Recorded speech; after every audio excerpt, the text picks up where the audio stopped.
Yes. So can you imagine at the end of saying all that you said, Yeah. I don't have any sense that there was any issue with what you said. Right. As long as it was you. Right. Right. So can you imagine something else that you could ask him to keep the dialogue going that will make room for him? Yeah. There is something else that I want to know. Mm-hmm. So would you tell me, would you be willing to tell me what you heard me say? Well, that you want to do something special for Valentine's Day, and that the regular place is not special enough. Okay. And then there was another piece that I really wanted you to hear, which was that this relationship is important to me, and so I want to celebrate it. Right, yeah, it's important to you, and you want to celebrate the relationship. Yeah, I heard that. See, as I looked at him, it was still a tiny bit uncomfortable, but nowhere near as comfortable, because basically he was acknowledging your world. Mm-hmm. He wasn't being forced to enter that world, mm-hmm. right? Mm-hmm. Yeah. And that's a delicacy in terms of relationships, because essentially, on some level, I think that every relationship is cross-cultural. Right. Even if it's micro cross-cultural, right. We each have our own little subculture, and what works inside of you and is obvious and seems like that's just the way it is, isn't necessarily like that for him. So in this way, you gave him a little bit more room to just acknowledge your reality instead of having to be part of it. Yeah. So I want to start again. Okay.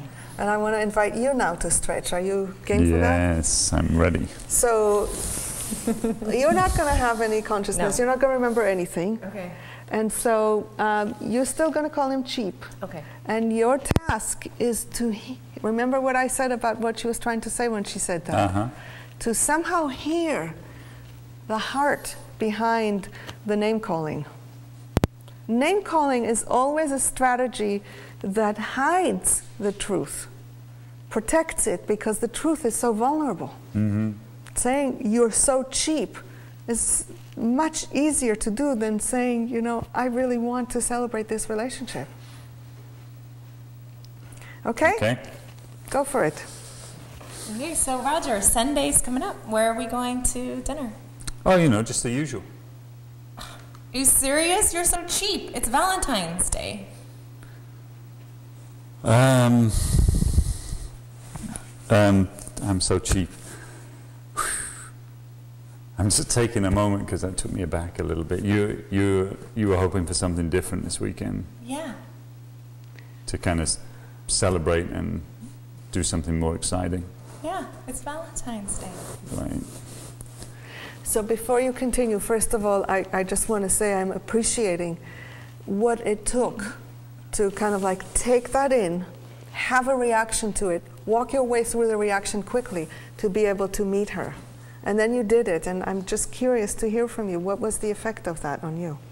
I still was feeling a little bit angry, but at least I felt like he understood what was happening for me. Mm-hmm.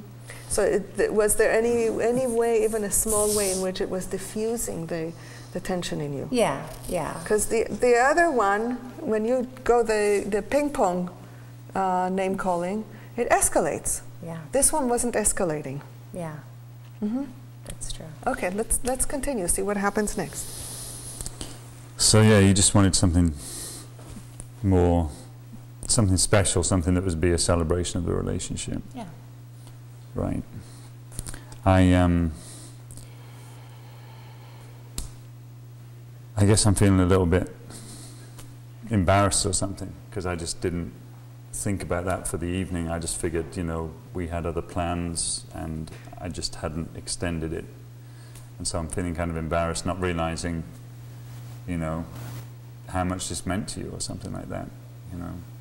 And how is it for you to hear me say that?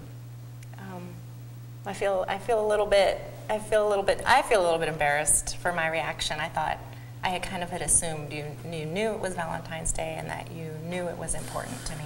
Right. And so that's why I was upset by your reaction. Yeah. Yeah. Well, I'm open to talking about something different. I guess I don't get as excited about Valentine's Day as you, so I realize I'm not in exactly the same place as you are, but I'm open to talking about it some more now that you've brought it up. Okay, I appreciate that. Yeah, so this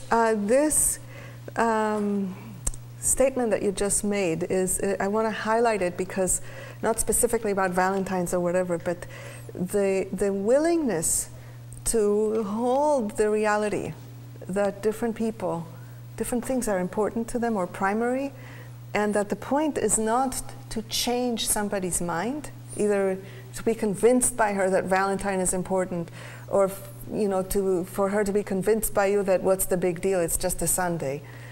But to kind of like work with both. How can we do something that will support both of us? So that's where I saw you walking towards.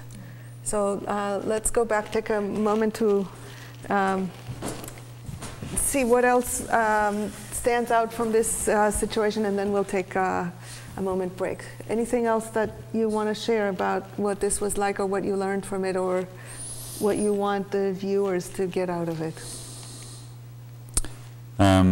Just being reminded, I was reminded playing the role of how, what a huge urge there is to just defend my viewpoint as the correct viewpoint and to ridicule the viewpoint of the other person, even if the other person is someone I'm in relationship with.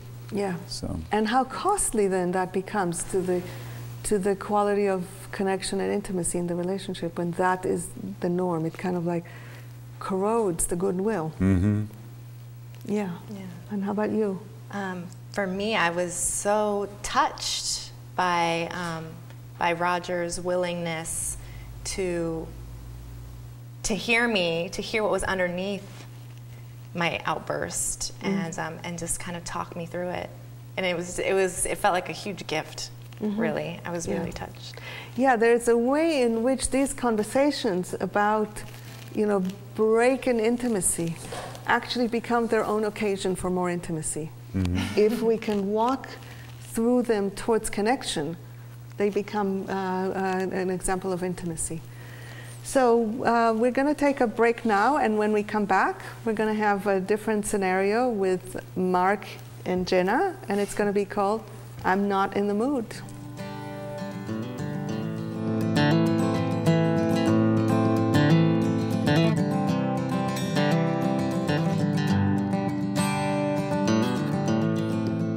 I am craving flying with the raven, 'cause she takes me between the two worlds.